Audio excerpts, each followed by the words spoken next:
Located close to the town of Gruyere, also in the same district and canton, is the municipality of Broc. The area is mainly a fusion of agricultural lands and forests, but the main reason why population increased in the town is because of one industry. Chocolate production, apart from cheesemaking, is one of the best skills that the Swiss have perfected and have been recognized globally. And one of the pioneers and experts in the business is Cailler chocolate.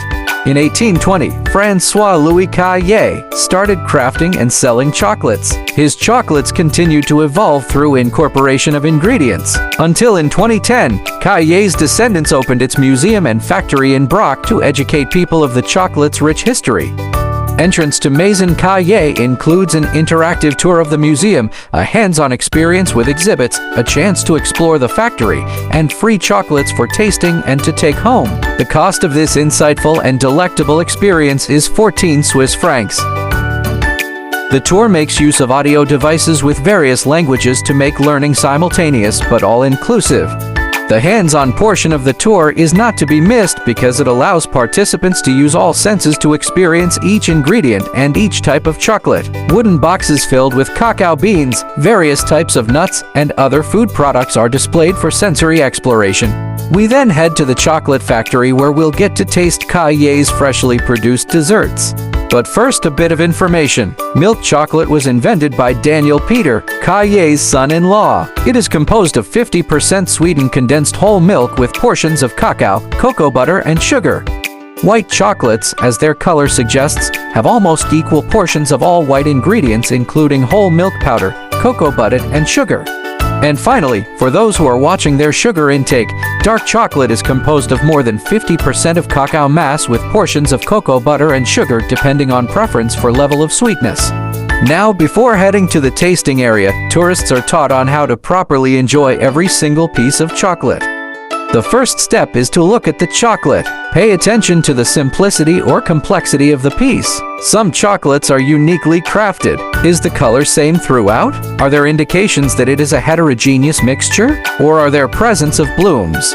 Blooming is the appearance of whitish coating on the surface of chocolates. Fat blooms occur when cocoa butter separates from other components due to improper storage or age. Meanwhile, sugar blooms occur when moisture adheres to sugar and causes the formation of crystals. Regardless of which, chocolate blooms, although damages appearance, do not necessarily affect shelf life. The next step is to hear by snapping the chocolate into two. Here's a fact. Good chocolate breaks. It produces an audible cracking sound and leaves a clean edge. The third step is to smell. Although subtle, the aroma from chocolates are said to be inviting and relaxing. Milk and white chocolates give off creamy odors or scents of caramels and malts. Meanwhile, dark chocolates have stronger profiles close to toasted nuts, roasted coffee, and dried fruits. The next is to bite the chocolate and feel it in one's mouth. Melting the chocolate reveals its texture. Is it smooth or grainy? Both can be satisfying in their own ways.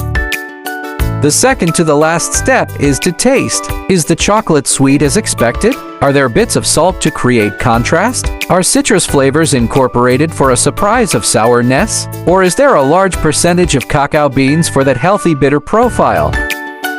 And finally, the last step is the aftertaste. Good chocolates reveal new and subtle flavors after our tiny buds have recognized the dominant taste.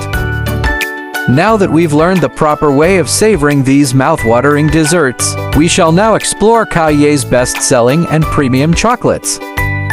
Flavors include milk, almond, hazelnut, dark praline, and caramel, among others.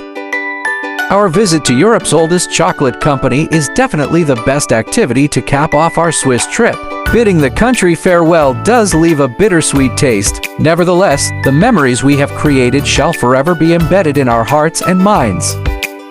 Thank you, uniBEARse, for accompanying PANDAddy. For new destinations, don't forget to subscribe.